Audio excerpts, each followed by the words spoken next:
Chapter 20, Battle My Jerk Relative. A Coast Guard boat picked us up, but they were too busy to keep us for long, or to wonder how 3 kids in street clothes had gotten into the middle of the bay. There was a disaster to mop up. Their radios were jammed with distress calls. They dropped us off at the Santa Monica Pier with towels around our shoulders and water bottles that said, "I'm a junior Coast Guard," and sped off to save more people.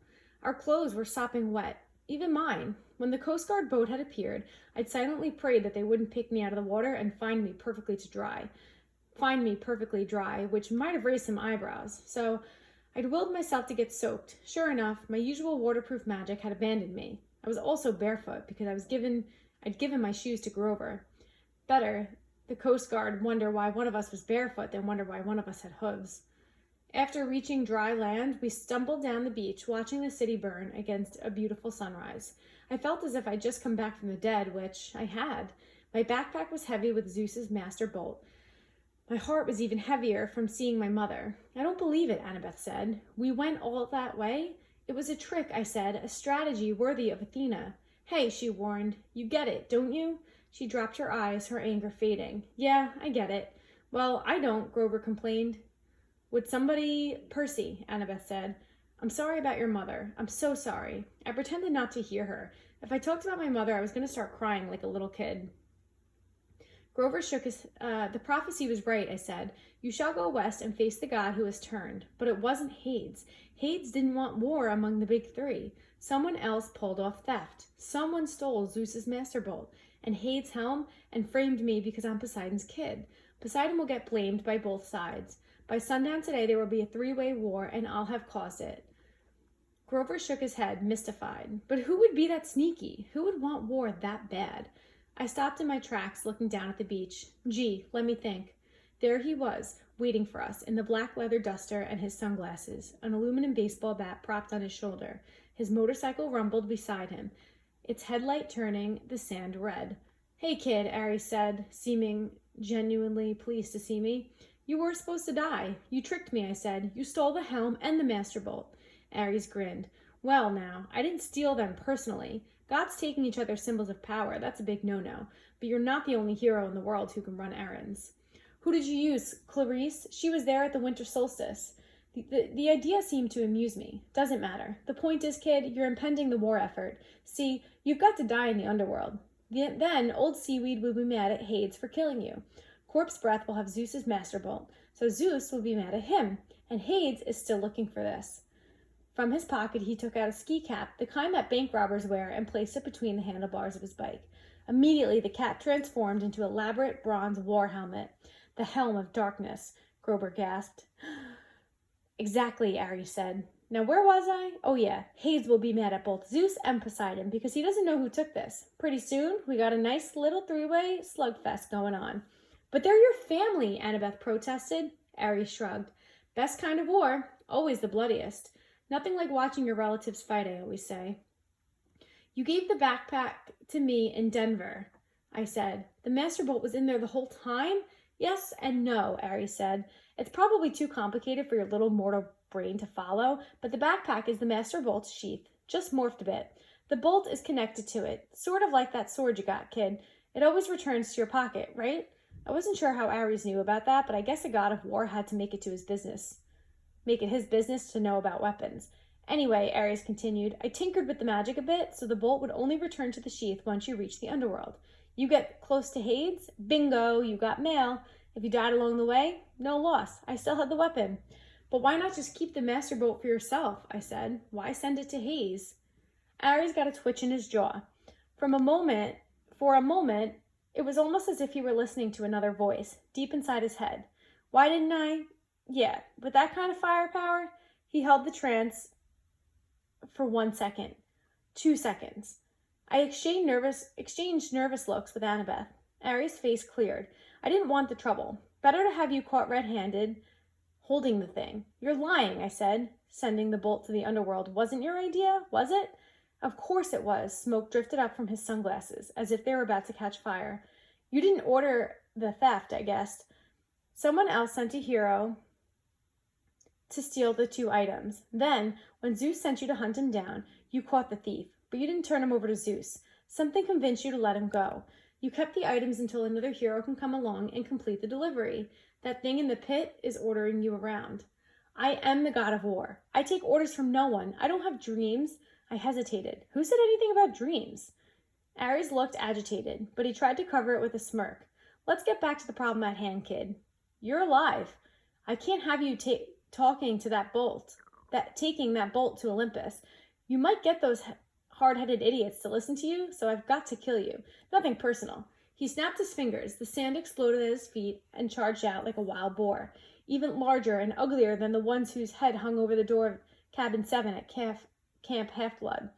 The beast pawed the sand, glaring at me with beady eyes as it lowered its razor-sharp tusks and waited for command to kill. I stepped into the surf. Fight me yourself, Ares. He laughed, but I heard a little edge to his laughter, an uneasiness. You've only got one talent, kid, running away. You ran from the Chimera. You ran from the underworld. You don't have what it takes. Scared? In your adolescent dreams. But his sunglasses were starting to melt from the heat of his eyes. No direct involvement. Sorry, kid.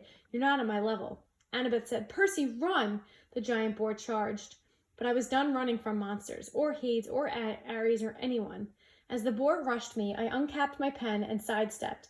Riptide appeared in my hands. I slashed upward. The boar's severed right tusk fell at my feet, while the disoriented animal charged into the sea. I shouted, Wave!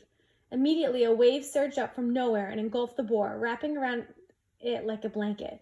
The beast squealed once in terror. Then it was gone, swallowed by the sea.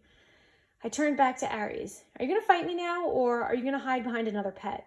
Ares' face was purple with rage. Watch it, kid. I could turn you into a cockroach, I said, or a tapeworm. Yeah, I'm sure. That'd save you from getting your godly hide whipped, wouldn't it? Flames danced along the top of his glasses. Oh man, you are really asking to be smashed into a grease pot. If I lose, turn me into anything you want. Take the bolt. If I win, the helm and the bolt are mine, and you have to go away.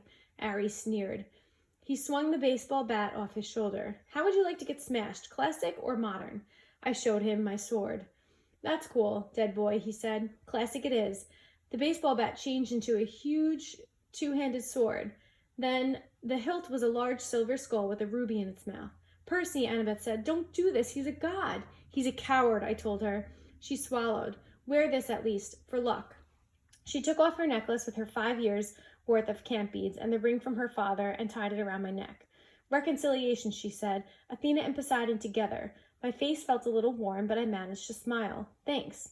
And take this, Grover said. He handed me a flattened tin can that he'd probably been saving in his pocket for 1,000 miles. The satyrs stand behind you. Grover, I don't know what to say. He patted me on the shoulder. I stuffed the tin can in my back pocket. You all done saying goodbye? Ares came toward me, his black leather duster trailing behind him, his sword glinting like fire in the sunrise. I've been fighting for eternity, kid. My strength is unlimited and I cannot die. What have you got? A smaller ego, I thought, but I said nothing. I kept my feet in the surf, backing up into the water, up to my ankles. I thought back to what Annabeth had said at the Denver diner. So long ago. Ares has strength. That's all he has. Even strength has to how to wisdom sometimes. He cleaved down toward my head, but it wasn't there. My body thought for me. The water seemed to push me into the air, and I catapulted over him, slashing as I came down. But Ares was just as quick. He twisted, and the strike that should have caught him directly in the spine was deflected off the end of his sword hilt. He grinned. Not bad, not bad. He slashed again, and I was forced to jump onto dry land. I tried to sidestep, to get back into the water, but Ares seemed to know what I wanted. He outmaneuvered me, pressing so hard I had to pull all my concentration on not getting sliced into pieces. I kept backing away from the surf. I couldn't find any openings to attack. His sword had reached several feet longer than Anaklusmos. Getting close, Luke had told me once, back in our sword class. When you've got the shorter blade, getting close.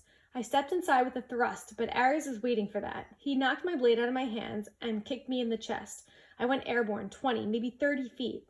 I would have broken my back if I hadn't crashed into the soft sand of a dune. Percy, Annabeth yelled, cops! I was seeing double. My chest felt like it had been hit with a battering ram, but I managed to get to my feet. I couldn't look away from Ares, for he'd sliced me in half. But out of the corner of my eye, I saw red lights flashing on the shoreline boulevard. Car doors were slamming. "There, officer," somebody yelled. "See?"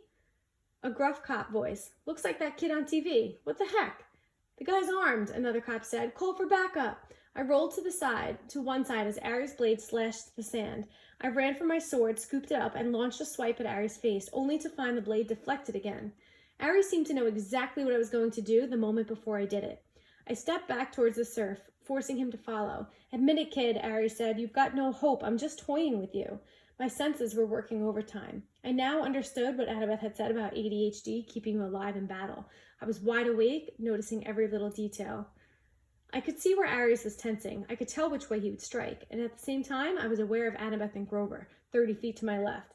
I saw a second cop car pulling up, siren wailing. Spectators, people who had been wandering the streets because of the earthquake, were starting to gather. Among the crowd, I saw a few who were walking with the strange, trotting gait of disguised satyrs. They were shimmering forms of spirits, too, as if the dead had risen from Hades to watch the battle. I heard the flap of leathery wings circling somewhere above. More sirens. I stepped farther into the water, but Ares was fast. The tip of his blade ripped my sleeve and grazed my forearm. A police voice on a megaphone said, "Drop the guns, set them on the ground, now." Guns? I looked at Ares' weapons and it seemed to be flickering. Sometimes it looked like a shotgun, sometimes a two-handed sword. I didn't know what humans were seeing in my hands, but I was pretty sure it wouldn't make them like me. Ares turned to glare at our spectators, which gave me a moment to breathe. There were 5 police cars now, and a line of officers crouching behind them, pistols trained on us. "This is a private matter," Ares bellowed. "Be gone." He swept his hand, and a wall of flame rolled across the patrol cars. The police barely had time to dive for cover before their vehicles exploded, the crowd behind them scattering and screaming. Ares roared with laughter. "Now, little hero, let's edge you to the barbecue." He slashed. I deflected his blade. I got close enough to strike, tried to fake him out with a feint, but my blow was knocked aside. The waves were hitting me in the back now. Ares was up to his thighs, wading in after me. I felt the rhythm of the sea, the waves growing larger as the tide rolled in, and suddenly I had an idea. Little waves, I thought, and the water behind me seemed to recede. I was holding back the tide by force of will, but tension was building, like carbonation behind a cork. Ares came toward, grinning confidently. I lowered my blade as if I were too exhausted to go on. "Wait for it," I told the sea. The pressure now was almost lifting me off my feet. Ares raised his sword. I released the tide and jumped, rocketing straight over Ares on a wave. A 6-foot wall of water smashed him full in the face, leaving him cursing and sputtering with a mouthful of seaweed. I landed behind him with a splash and feinted toward his head, as I'd done before. He turned in time to raise his sword, but this time he was disoriented. He didn't appreciate the trick. I changed directions. I lunged to the side and stabbed Riptide straight down into the water, sending the point through the god's heel. The roar that followed made Hades' earthquake look like a minor event. The very sea was blasted back from Ares, leaving a wet circle of sand 50 feet wide. Itcher, the golden blood of the gods, flowed from a gash in the war's god boot. The expression on his face was beyond hatred. It was pain, shock, complete disbelief that he had been wounded. He limped toward me, muttering ancient Greek curses. Something stopped him. It was as if a cloud covered the sun, but worse. Light faded. Sound and color drained away. A cold, heavy presence passed over the beach, slowing time, dropping the temperature to freezing, and making me feel like life was hopeless. Fighting was useless. The dark lifted. Ares looked stunned. Police cars were burning behind us. The crowd of spectators had fled. Annabeth and Grover stood on the beach in shock, watching the water flood back around Ares' feet, his glowing golden ichor dissipating in the tide. Ares lowered his sword. "You have made an enemy, godling," he told me. "You have sealed your fate. Every time you raise your blade in battle, every time you hope for success, you will feel my curse. Beware, Perseus Jackson. Beware." His body began to glow.